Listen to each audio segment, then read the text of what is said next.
I'd like to call this meeting to order for the Health and Human Services, Tuesday, January 6th. Roll call, please. Kay Wilson. Here. Tweed Schuman. Here. Marshall Savitsky. Here. Chuck Van Etten. Here. Jeff Haney. Here. Lorraine Gauger. Don Pettit. Dr. Sabrina Dunlap. You have a quorum. Excellent. Let's say the Pledge of Allegiance. Okay. I pledge allegiance to the flag of the United States of America and to the republic for which it stands, one nation, under God, indivisible, with liberty and justice for all. And do we have certification of compliance with the open meeting law? This meeting was noticed to the media and the public as required by Section 19.84 of the Wisconsin statutes. Excellent. Agenda's been set. Do we have any public comments? Anything online? Yes, online, just a second. This is the first time I've actually had one of these where someone had their hand up, so I have to figure out how does it work? Hello, can you hear me? Oh, yeah, hi, I can hear you. Hi, I just needed to unmute myself. This is Linda Zilmer calling, or zooming in, and a resident of the Village of Birchwood, Edgewater property owner. And I only had time to look at the agenda today, but I have public comment regarding agenda item 17A, which is a long list of adjusted fees and penalties. And my public comment about that is I would have hoped that these fees and penalties would have been maybe discussed and established and submitted as part of the budget process for 2026. I know some things, say for tourist rooming houses, that doesn't take effect until the new licensing year or some other time. But I think for budgetary purposes, the significant increases would have made a material difference in the budget and then therefore the levy. And I did send in an email, and I'm taking back one of my questions. I do see under tourist rooming houses that the first time inspection is $300. But I hope when you get to that item, you'll talk about whether this schedule of fees and penalties fits within the Code of Ordinances, how the state fees for lodging line up with the new at cap 72. I think those fees go in effect in April. And then also the county fees. There's based on a range of tourist rooming houses. And I think what the state schedule assumes is that these are the big condominium complexes that are in the Dells, but I don't know that that schedule of TRH fees is appropriate for here. So for instance, if somebody in Sawyer County has 9 tourist rooming houses, but they're all in different towns in Sawyer County, I don't think that that fee schedule fits that type scenario. We don't have the big condominium complexes like I think the state schedule is based on. Thank you. Thank you, Linda. Let's consider the approval of minutes from our previous meeting. Yes, I'll make a motion that we approve the meeting minutes as presented. And I'll second that. A motion's been made and seconded to approve the meeting minutes from December 9th. Any further discussion? All in favor? Aye. Opposed? So carried. Do we have anything from the LCO liaison? Well, Lorraine's not here. Do you have anything? I do not. Okay. Anything from the Senior Resource Center? Nothing other than they approved the new board member, Ron Buckholz, and they're talking about new fundraiser ideas coming up in 2026, but nothing at the moment. Okay. Administration, do we have a admin update?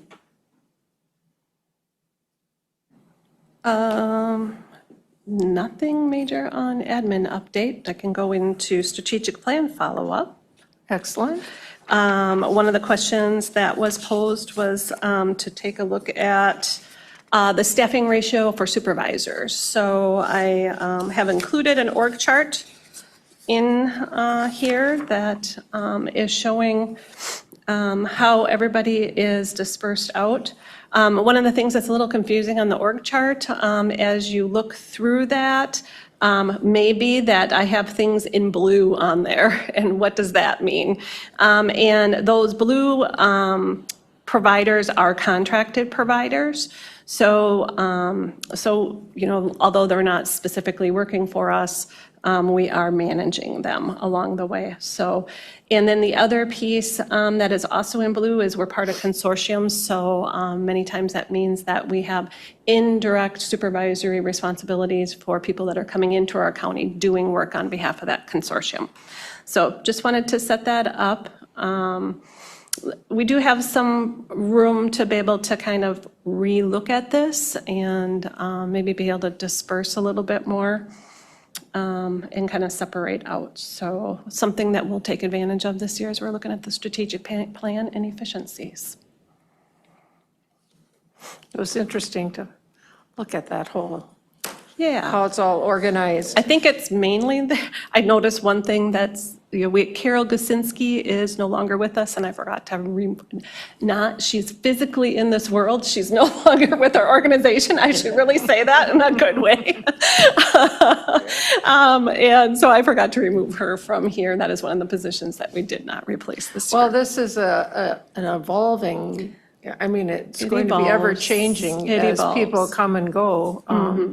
So will you keep it up to date Yep, we'll monthly? keep it updated, and it could be something that, you know, how we put our standard acronyms in here, we could just keep an updated org chart in there, and maybe I can just highlight if there's any changes on it. Otherwise, it just is consistent. Is this for internal use, or is it posted someplace? So It's not anyone- posted any place. Okay. Yep, It's just for We internal? use it for internal use. Okay. I would I have a be question, Sharon. afraid if I posted it, I wouldn't get my changes in there timely. Okay. Oh, Julia, under Yes. Behavioral Health Division, you've got our Transitions Community Facility. Is that up to date now on what you're expecting to change and That is. increase the care we give there? And Yes, so we are in the process of making those changes right now. Those staff members are in the process of becoming county employees, can't even speak, and are getting prepped to bring on the new training and talking about the changes that we'll be making. So we are in progress. And we expect to save some money there because we're going to keep these people here and not Paying outright. send them out of county for Right. their we're- care, we- right? Correct. We're already That's- paying for those staff members that are there. Right. But, and some of the people don't need as intensive care, and they can be managed elsewhere, or we don't even need to pay for them, like they need to can go out. Then we'd be bringing in people we're paying for, so we wouldn't have those expenses out there. We'd only keep our internal expenses that we already have. How many would that be? Well, right now, we want to for sure bring 2 back. And then we'll see how that's going.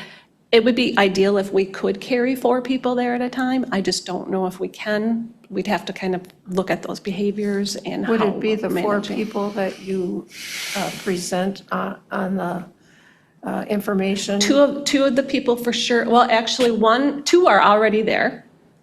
One has been there. One, we moved out of a different living environment and put in there, so that's been a savings this year.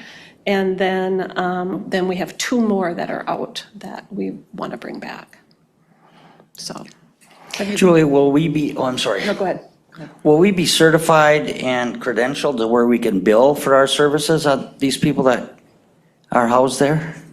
There isn't anything that we can bill to for a CBRF Even for the them. care we're giving there? I mean, Yeah, we could bill like somebody else, like if another county. Yeah, if they have insurance, like, No, there is no long-term residential, well, these people would not qualify for that. I think you're thinking of like an Inclusa type of situation where Yep. they receive those type of services. Okay, I just wanted to. Yep.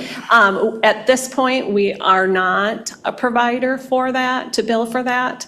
But also the people that we have there would not be in those programs. They're not in those programs. So if anybody is eligible for, like if these people were eligible for Inclusa, we wouldn't be paying for their housing and out-of-home placement. Inclusa would be. So then we wouldn't even need to be doing that with transitions, if that makes sense.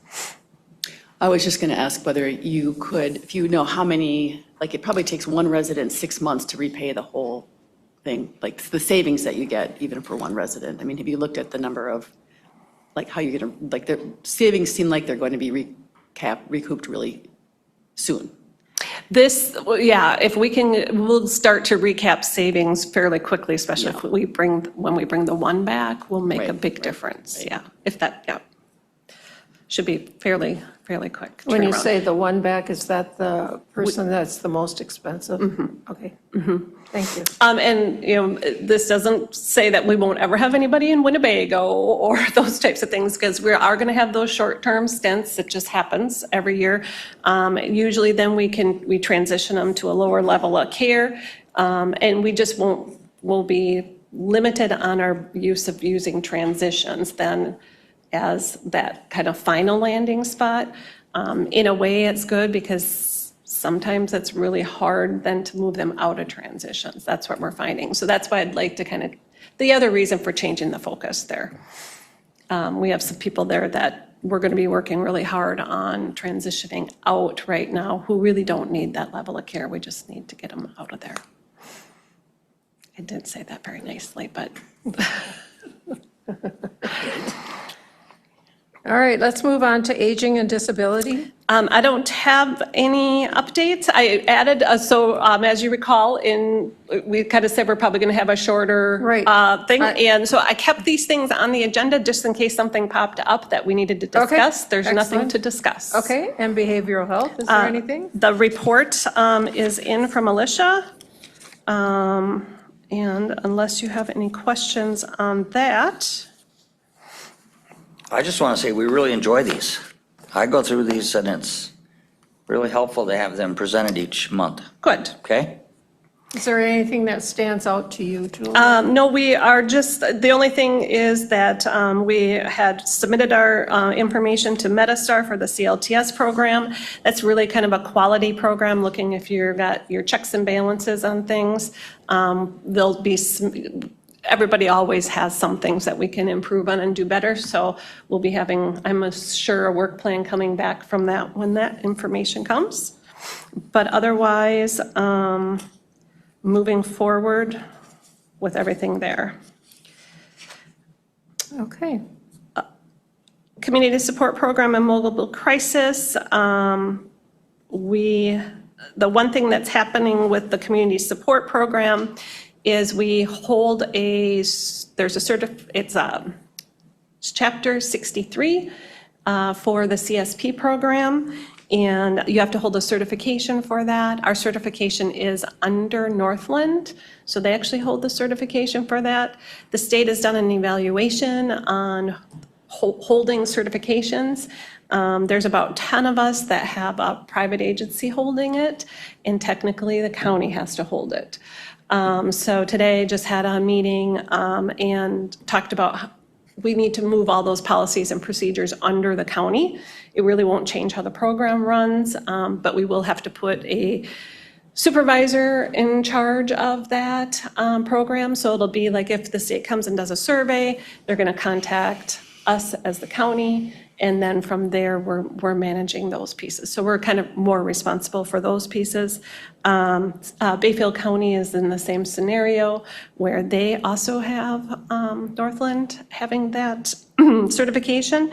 And so Tom Crato and I have been talking, there may be some ability for us to kind of merge those and move forward that way, make a little less work for each of the counties and kind of share that. So just on the very off the presses, because that was a conversation today.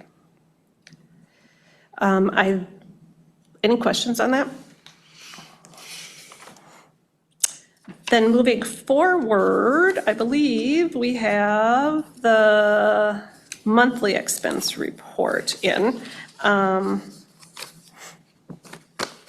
on there, really, you'll just kind of see some shifts where we had limitless possibilities as a place where a client was being housed and now is housed at Winnebago, so some shifts in where those costs were. That's the main thing to pull out in this.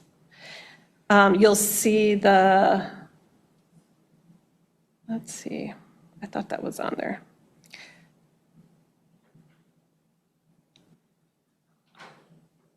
Trade winds, we did have somebody there back out again, so that's done.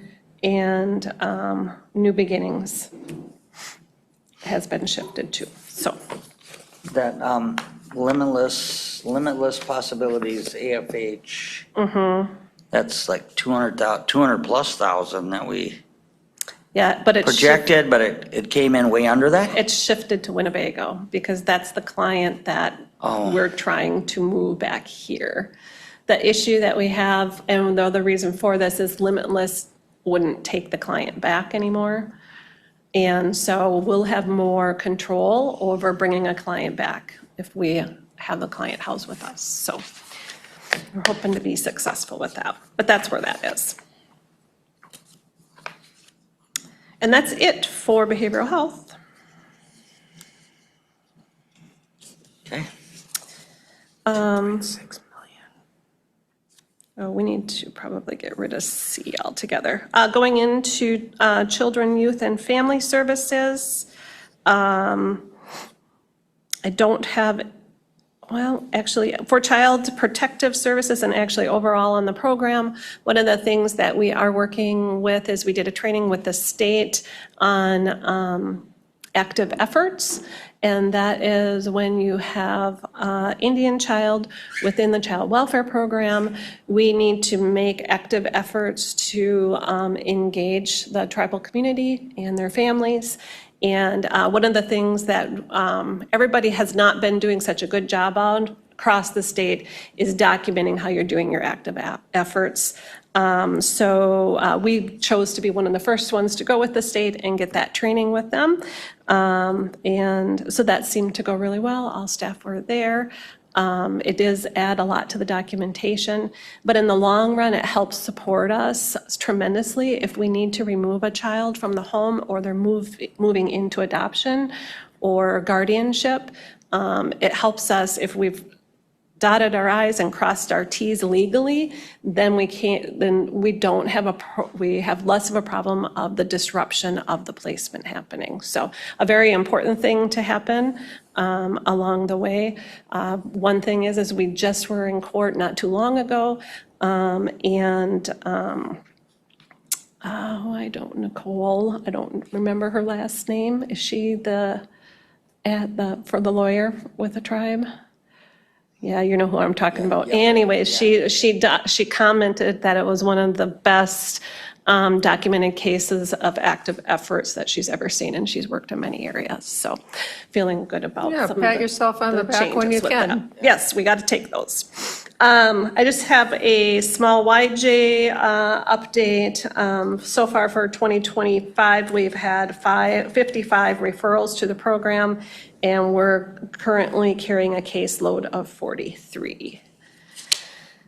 Yes. Julie, children in care expense report, it's not here, right? No, I mean, we don't is have it in there. That always seemed to me like that was also a runaway train with our budget. Is that still something that we're getting a handle on, or? That's so the children in care on the CPS side is in a much better place than it used to be. Years ago, we had a lot of Right. kids in residential care. Right. ICW has worked really hard to make some of those transitions. We do have a couple of difficult cases right now.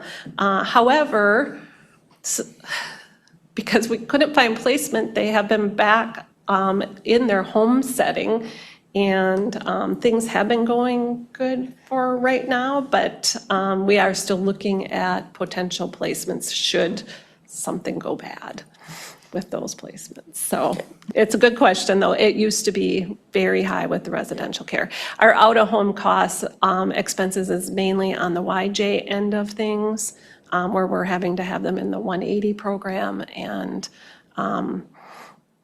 Lincoln Hills and different places like that. So that's where our truancy program hopefully will help get ahead of some of these cases. I don't have any big updates, but I got confirmation that we have a student in our program who missed 89 days last year in school and has not missed one day of school this year. So that's a awesome progress. So we'll have more next month as we move forward.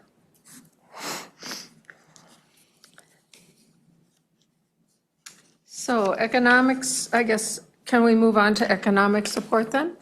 If you guys are ready. The report is in here, the standard report from Shauna. I don't know that we will have any questions on that.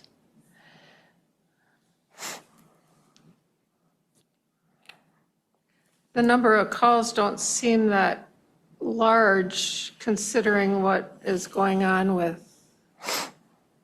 insurance and Badger Care coverage and. Yeah, so in December, or this would been, yeah, December. November time, the November time. Oh, okay. Yeah, because our numbers are always delayed when they come out. Okay. I can give you a couple of verbal updates. I know the beginning of this year, like for the last couple of days, there's been high call volume.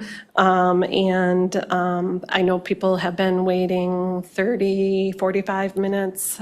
We've had a couple people that were actually in the office here that were waiting on hold.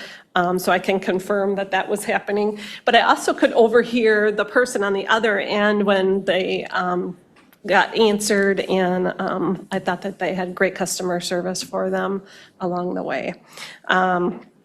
The other piece that we're watching closely is because of what's happened in Minnesota with the childcare providers. If you've been following the news there, we'll just need to, we have no idea what's going to happen with the childcare subsidies and anything related to childcare certification, if dollars will be cut back or be asked to do something else. I don't know. We're just monitoring that and seeing along the way, so. Do we have checks and balances in place so that doesn't happen here? I mean, how did that go so long over there before anyone caught it? And there was a lot of money that I have went that direction with, somebody Yeah. just wandered upon it. And I'm not, and to be honest, I don't know how our checks and balances work. And maybe that's something we can bring back next month to say, hey, what's Wisconsin doing on their checks and balances and how do we know? I'm not worried about, I mean, we have 7 providers that are certified. We've been in every one and we know that there's kids in there and we know what's happening. So as far as ours, we're not monitoring hundreds of childcare centers in Sawyer County. So as far as our county goes, that isn't something I'm overly concerned about, but as a state as a whole and what the requirements are and being able to speak to that, we could maybe even bring in who am I trying to say? Northwest Connections, sorry. Okay. All these north. Northwest Connections to speak to that if I can't get a good verbal answer on it. Almost could be like an agent of the state, right? In your own area, police that better? And that's, and really that is how Wisconsin runs because it brings Yeah. everything down to that county level versus Minnesota runs everything on a state level. And maybe that's the difference in being able to police that. Okay, so that was just a little brief update there. I don't think I had anybody on the line. It's only Linda that's on the line, right? Okay. I do have Julie here for Public Health. All right. Do you have anything different on so you've got her report. Any updates that you'd want to provide that's outside of your report? Oh, you could go up and just say that because nobody can hear you there.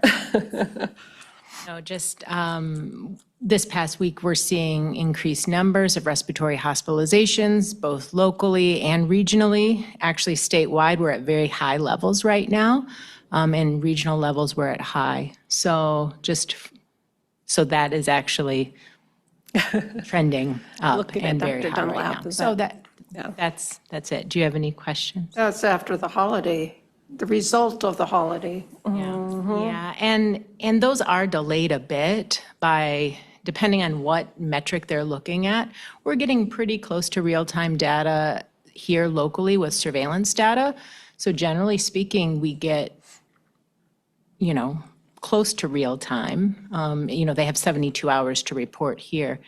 When they're looking at that, they're pulling laboratory evidence, wastewater data, as well as ED visits, so emergency department visits, and what they're seeing in emergency departments. So those are the metrics that are feeding into this, and that's what we're really trending up with.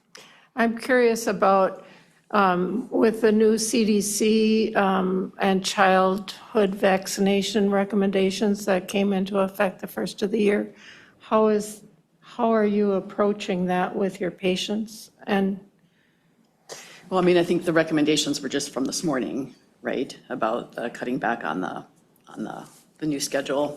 So I guess we'll see what happens with that. But Yeah, Didn't Wisconsin come out, though, with, I have not seen any DHS response yet. In the past, they have put out responses. At this point, I haven't seen any come through my email.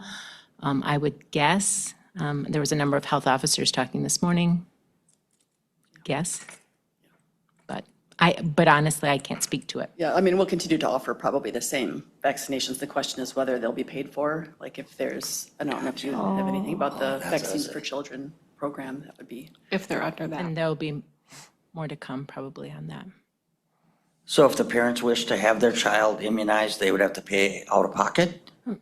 Well, saying, or- insurances hopefully will still continue to cover them, but the Vaccines for Children program, which is probably the majority of our patients get their vaccines through that.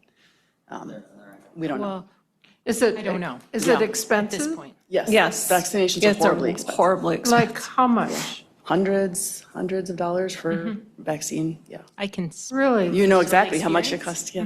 hundreds of dollars. Oh, I had no idea. Yeah. But hospitalization is thousands of dollars. That never seems to make a difference. No, not in families that have a tight budget. There's no way. I think. Nor for insurance companies that Right, choose to. yeah. Take the risk. There's more unknown at this point. So the conversation with your patient remains the same, it's just whether they would have coverage for that At this point, we vaccination. don't know, so, I mean, we haven't been told that patients aren't going to be able to get their vaccines covered, so. So we'll bring that back for maybe next It'd be month. interesting. We haven't had any communication from Vaccine for Children or Vaccine from Adult programs at this point, Right. so it's unclear. I don't know. So on another note, if a person hasn't gotten their flu shot yet, do you still recommend that they, Absolutely. Please, Too late. please get it. pardon? Please get it, yeah. Yeah. Please try. Okay, I'll go. Thank you. I'm in the same place as you, Kate. We'll go When I together. was supposed to get it, yeah, when I was supposed to get it, I was sick. Very sick. Okay, let's move on to fiscal budget performance Okay. report. This is a recap up to, through November. December still needs to play out. As we go into the purchased services field of that, what I want to pull out where we have unexpected expenses is in the long-term care field, the APS elder abuse one.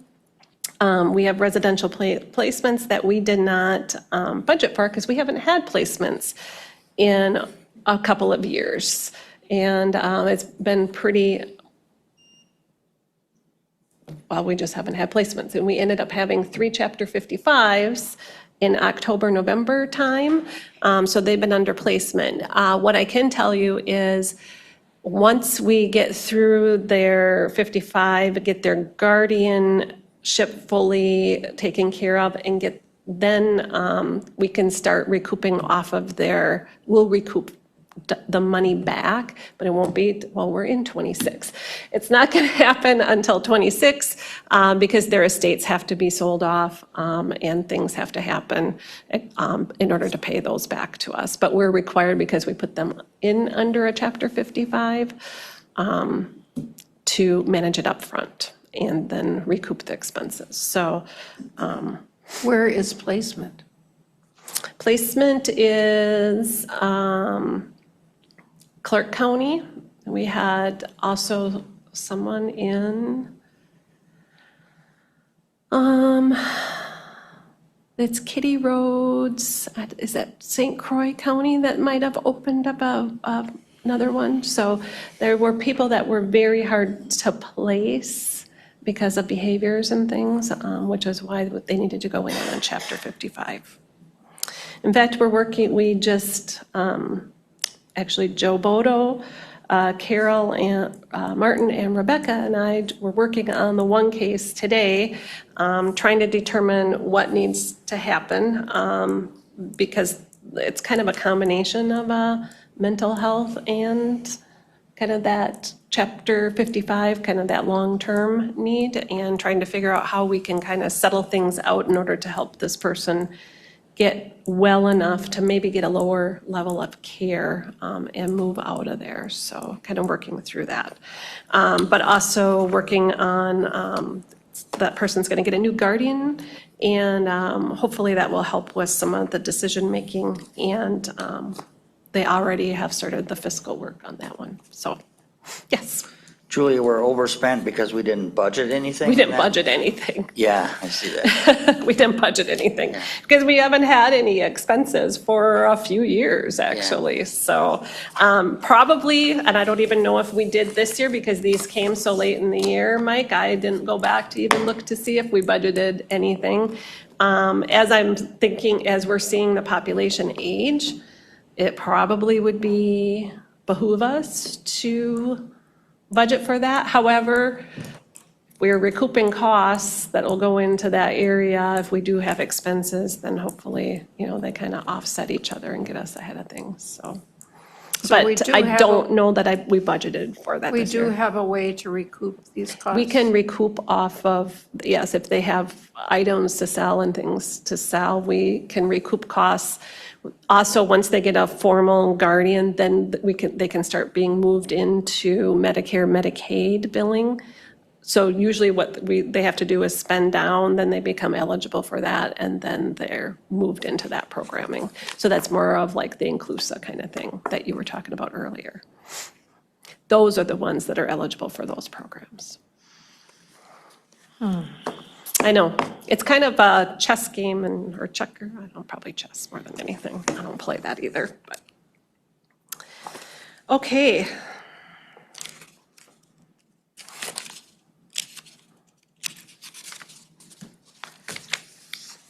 All right, are we ready to move on to this fee schedule business? Yes, well, I am, if you guys are.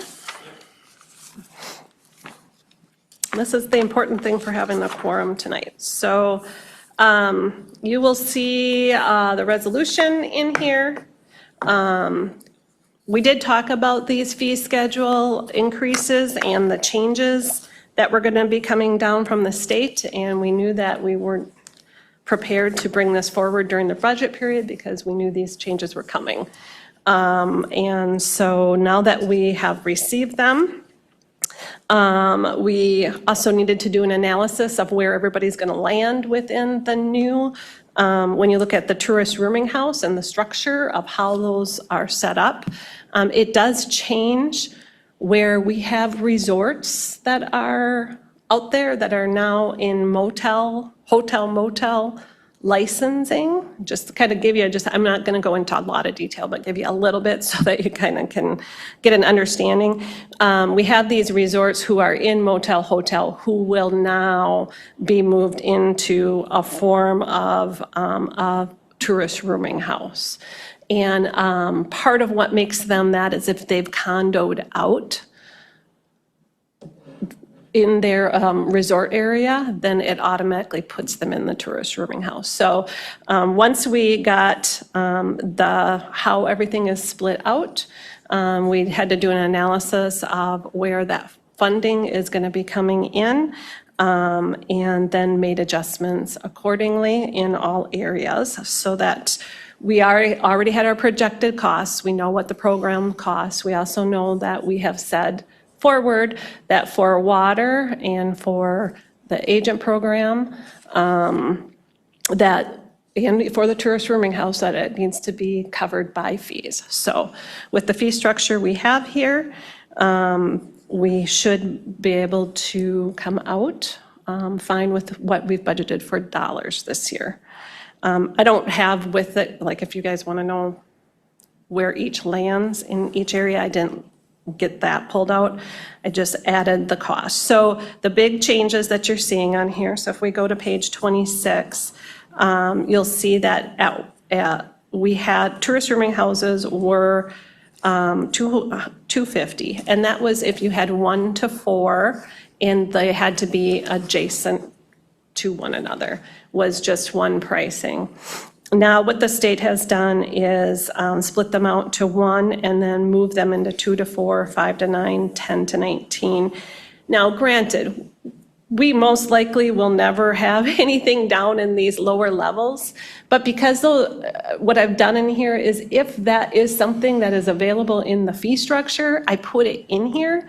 Should something happen this year that we get somebody who's going to build something that has 100 to 299 TRHs, I would have to come back to you to get a fee for that. So the reason why, like, some of these things look like, what has she got going on here? We're never going to have something that's 600 plus.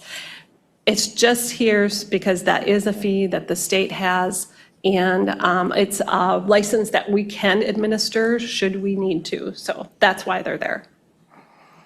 I did match up the tourist rooming house license in the same type of way for our Sawyer County one, and got the increments up. So when they get a state license, their Sawyer County license will match up. We don't have to like piecemeal it together. They'll be 1 to 1.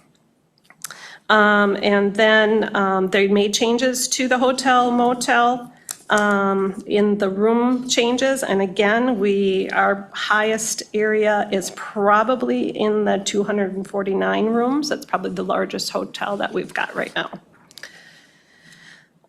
Moving on to campground areas, we realized we didn't have special event campgrounds in there, and they can pop up occasionally, so we wanted to be sure we added those. Specialty lodging is actually a new form of lodging. And think of this as the yurts. Think of that as a yurt. We also have already started talking with zoning because there's going to be some zoning considerations along with this. But should somebody decide to move into the specialty lodging and they meet the zoning, we wanted to be sure we had the fee schedule in for that.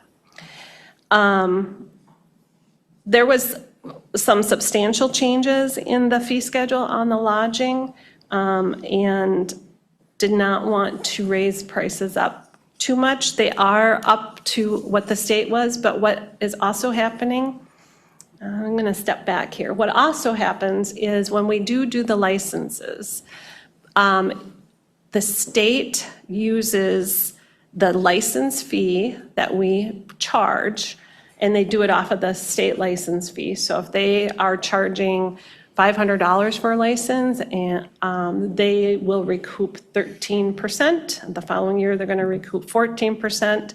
The following year, they're going to recoup 15%. I think it might max out at 15%, but we're not absolutely certain with that. But so no matter what, they're going to collect off of that $500. And if we're only charging $300, they're still going to collect off of what their fee is. So we want to make sure, we have to also make sure as we're moving forward that we're able to cover those fees now. The state has always collected fees, but now that they're raising their fee structure up, it does impact us more. We have to make sure that we have the coverage for payback on that. I have a question about campgrounds. Yes. So if a campground now has a tiny home or a park model that they're renting on a weekly basis. How is that handled? Are they a short-term rental in a camp? No, if it's a campground, it's a campground. So there are certain things, and Julia, you probably can't speak to that as well either, can you? You have to. I believe it has to do, and this is a zoning question. I believe it's 400 square feet or less. If it's on a campground, it's considered a campground. Like, we're not, And no running, I can't remember if there's anything with water, less than 400 feet. Yeah. right. Yep. And then they have a special allowance for more than 500. And there's some question now because DATCAP has, this is new with DATCAP in 72. So you're right with the zoning consideration, so it will have to make zoning requirements, and then we will look at this for DATCAP as well. Yeah, whether it fits a campground or a specialty lodge or a tourist rooming house. Zoning does play into that as well. They make that determination? No, it's based on, we already have zoning rules and regulations on what can be What's where. allowed here. So not everything that DATCAP allow, or is Yeah. licensing would be allowed.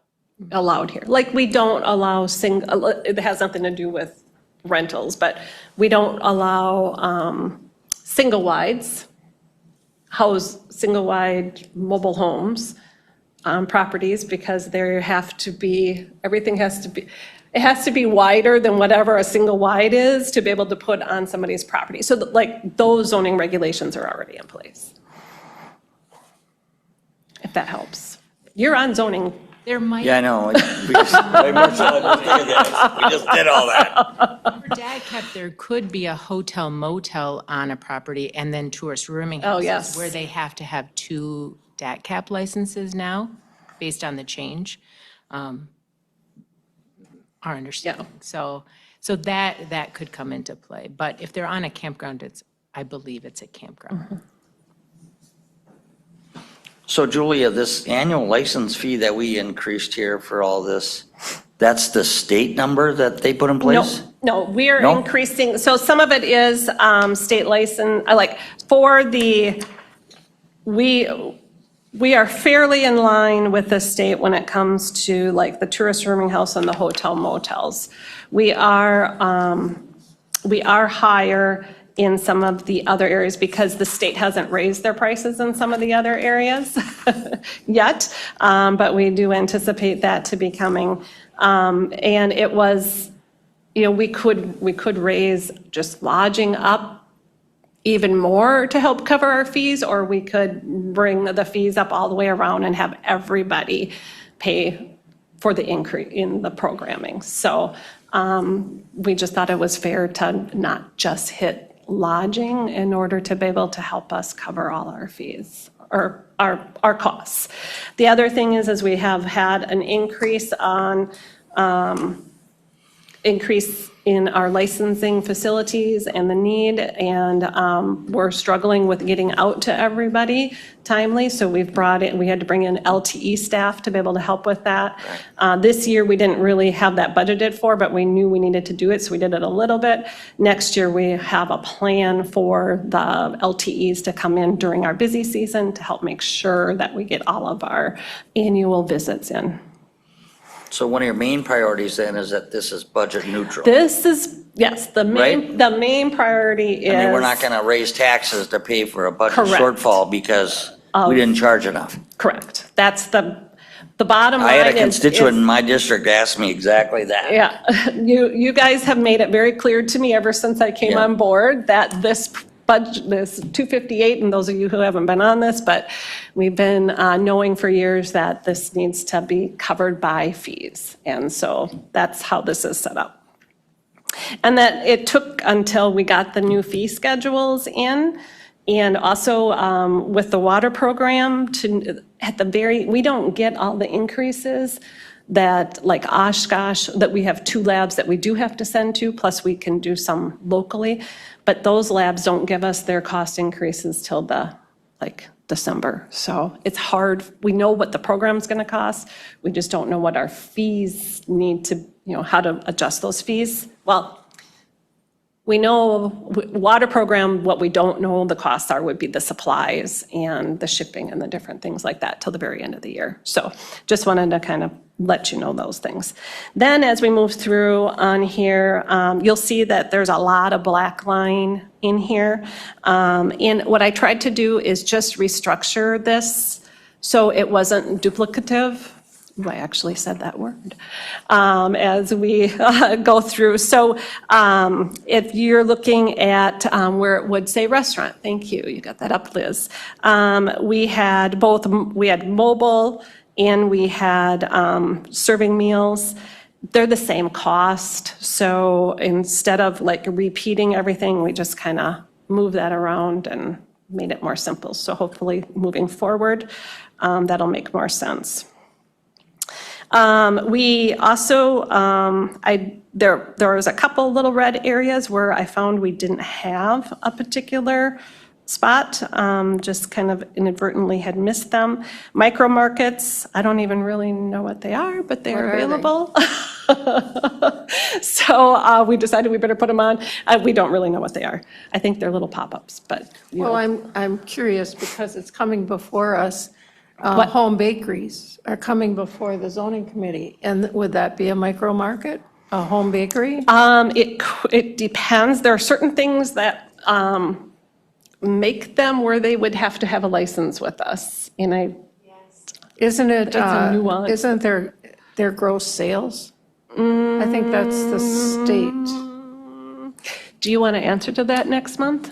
What it would take to Well- license a home bakery? Is that the I think, question? I think we need that answer We in do, zoning. and are we, Mr. Markert, aren't we rewriting the zoning ordinances and doing an overhaul on all those? That would include a lot of this, right? Well, it would. I don't know if it would include a lot of this. But these micro markets, we just started talking about those. That one we just started talking about. Yeah, Okay. Well, do we need to go to zoning to answer some questions as you're doing that? Or do you just need, I guess we're getting off. Well, it's being sent to the towns this Okay. month. It's coming back to zoning probably next month. Yeah. Probably March. Oh, yeah. So it's thanks to Liz, we have AI to help. It is a unmanned self-service retail food beverage area in workplaces. Well, the home bakeries, they set the loaf of bread out on the counter and you pay for it and no one's there. The Would that be the- neighbors have eggs sitting out in their little shed and their cooler. Oh, I see that all the Would time that be in my like area. the, I think we need to find out if they're, at Silver Star, they have that, what do you call those? Vending machine outside on well, the sidewalk. and vending machines have their own thing, but we did not put them in here because vending machines, we don't have, it's actually, that's still kind of run by the state, the vending machine kind of thing. They get little, they have a tag that says that they've met their certification, da-da-da-da-da. So we really don't need to manage vending machines, but micro markets would be different. So how about we get a good answer? And then when you, instead of a- when you think about home bakeries, we've talked about requirements. And I brought up, I think last month, that ingredients should be included on a label. And so if you are going to license them, we need to know what your requirements Would are be. so that we can put that into the ordinance. Yeah, and I remember the guys talking about home bakeries, but I don't remember all the detail with it. Yeah, so we'll find out. We'll get Okay. you information. Do you Okay. want that prior to your zoning meeting? Does it need to go there? When are you having those conversations? Probably not until March. I'm thinking we won't hear back from all the towns. Okay, So the so, March zoning I'll let you know if it's Okay, more so we- imminent than that. we really don't need it brought back to this meeting. We need it for you guys for zoning, is what we're really talking about. Well, do you all want to know? Let's. You want to know? Let's bring it Okay, back. then we'll bring it back here. Well, yeah. You'd like to know? I Okay. think so. I was wondering about those produce stands or like smelters or whatever in the spring when they have it, would they fall under these micro markets too? I don't know. Sweet corn?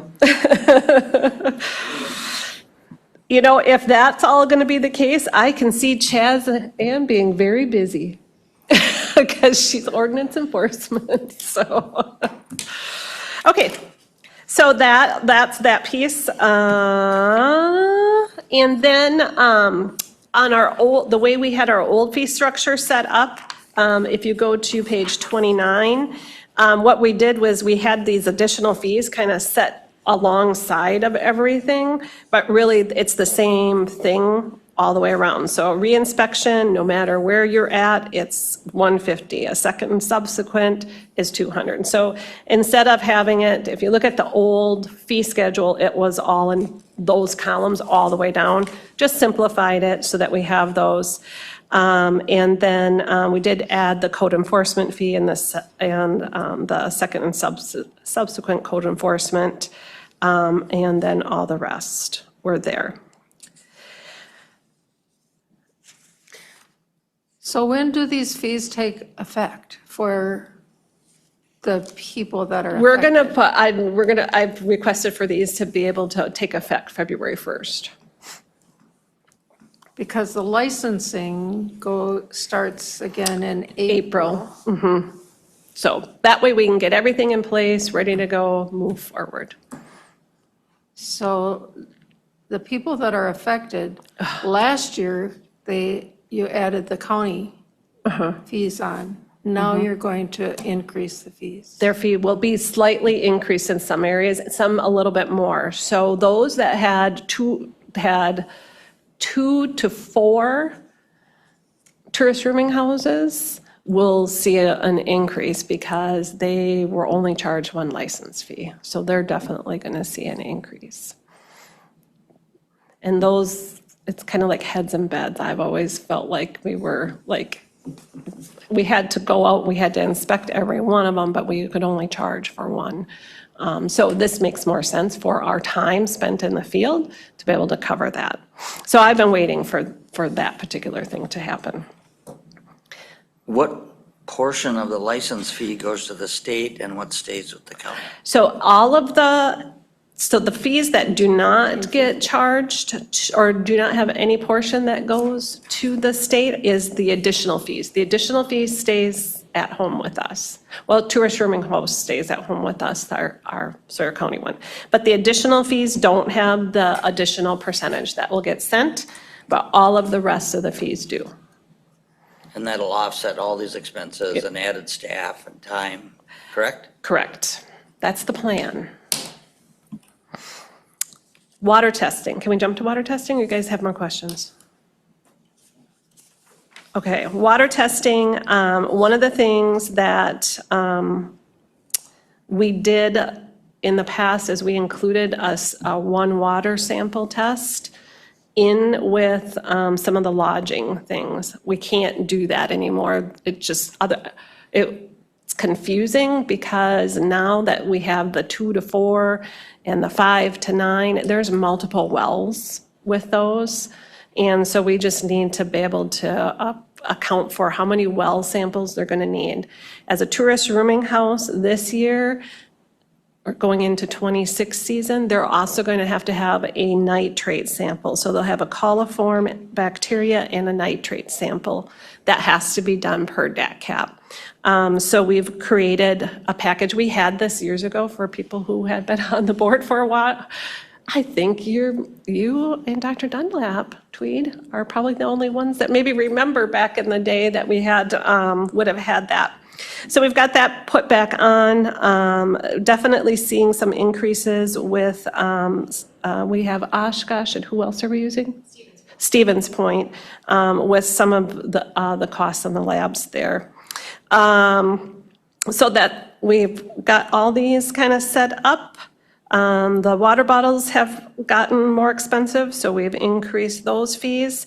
What we did not have on our fee structure before was the TN program fee structure. So that is for public water testing. So those places that have, I can't even remember how many people public access, but they fall under the DNR water program. And so we run that DNR water program, and we have a fee structure that goes with that for testing. So that's there. It's been standard as part of our contract with the DNR, but we haven't publicized that. So we thought we better put that out there.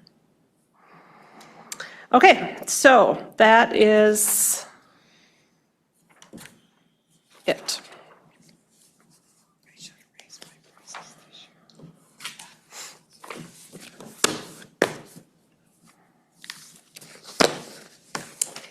All right, now it's in your hands. So,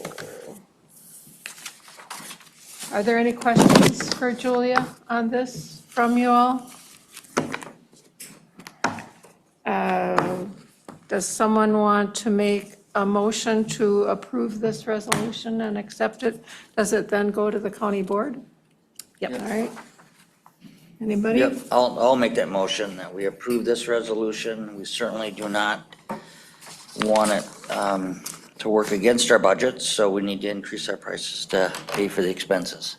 So my motion is to approve the resolution, amending the fees for water testing, issuing permits, making inspections and investigations of certain types of establishments as listed in this resolution. I'll second that, but do we have to wait for anything from zoning for this? Okay. A motion's been, Julia, can you hear me? just a minute. Oh, A mo- it's, A motion's been made and seconded. Any further discussion? okay, now you can probably go. Yes. Yeah, I'm sorry I'm late. I was on travel and I had a hard time connecting. But I was been listening, and so these are being put in place, and then so when people are notified, how they get notified with these fees and the changes that are coming forward. Letters are getting ready to go out, plus the state is also supposed to be notifying the establishments that are going to be changing from a hotel motel to a TRH. And then our team is also getting a letter put together for this. So that's how they'll be notified. Okay, I was just kind of curious, and then also, I mean, I hate to just jump in here, but and it's probably going in a different direction here, but when you find any kind of concerning results, how quickly is that addressed For water or for what? for water? For water, our results, we turn around and inform, well, we do both public water and tourist rooming house or restaurants and whatnot. So when we get the results back, they get a phone call, and the team starts working with them on what they need to do. Okay, Lorraine, as far as a tourist rooming house, I have one or a few, and we usually get a call within 3 days. No Okay. longer than 3 days. We get results back and. Results, yeah. And then a follow-up email. That's with even good water samples. okay. Yeah. All right, thank Yeah. you. Yep. So a motion's been made and seconded. Any further discussion? All in favor? Aye. Opposed? So carried. So you put that on the county board agenda then, please? Okay, board appointed committee updates. Anything? Correspondence? Nope. No. Reports from conferences and meetings? Anyone have future agenda items other than what we've discussed? Next month, we're hoping to bring forward a potential new member, Yes, or not a member, yeah. yeah, a member. So we'll put that To on the replace Carol agenda Pearson. for- And Julia and Mike were looking at what the requirements are, and he appoints a new member, and then we approve that appointment. And then that's it, right? Yep. In the event of a a resignation, resignation. which this was. Yeah, right. So do you want to send the information on this person to the members or just present it at the meeting? We could send it ahead of time. Yep, That yep. would make sense. Would you like to invite this person for the meeting next month? then? Probably, we'll kind of get some feedback and go from there. If he or she is approved, would she sit at that meeting then, I think that. as a member? Yep, that's appropriate. We've If done we that in had- other meetings. Yeah. Okay. If we have the vote early on, then yes. We can do it at the person- very So beginning we'll of the put it meeting. at the beginning? All Yep. right, Okay, thank you. yep. Thank you.